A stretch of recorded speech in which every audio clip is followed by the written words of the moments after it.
Hello. তো আজকে আমি বানাবো এই যে এটা হচ্ছে কুমড়ো ফুলের বড়া বানাবো আর রান্না করব চিকেন। এখানে চিকেনও রাখা রয়েছে, এই যে চিকেন রাখা রয়েছে। তো চিকেনও রান্না করব আর এখন আমি বানাবো এই যে কুমড়ো ফুলের বড়া। তো তোমরা এটা কারা কারা খেয়েছো অবশ্যই কমেন্ট করে জানিও।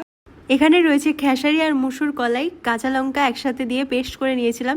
তো তারপরে এখানে লবণও দিয়েছি, সেটা তোমাদের দেখানো হয়নি। তো যাই হোক, তারপরে এখানে দিয়ে দিয়েছি পেঁয়াজ, টমেটো, আদা, রসুন পেস্ট দিয়ে ভালো করে একসাথে ম্যারিনেট করে নিয়েছি। আর দেখো কিভাবে বানাবে, তো সেটা তোমাদের সাথে একটু শেয়ার করে দিলাম। তো এইভাবে করে তোমরা ভেজে নেবে আর এইভাবে করবে, দেখবে সত্যি বলছি ভীষণ ভালো হয় খেতে।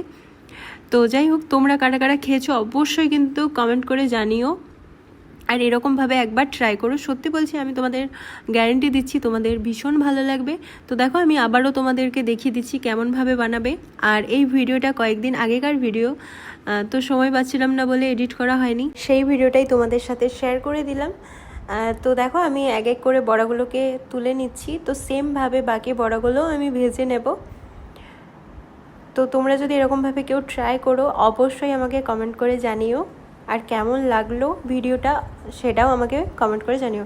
তো দেখো এই যে আমার বাকি বড়াগুলোও ভাজা হয়ে গেছে। তো আজকের ভিডিওটা এই পর্যন্ত, দেখা হচ্ছে নেক্সট ভিডিওতে, বাই।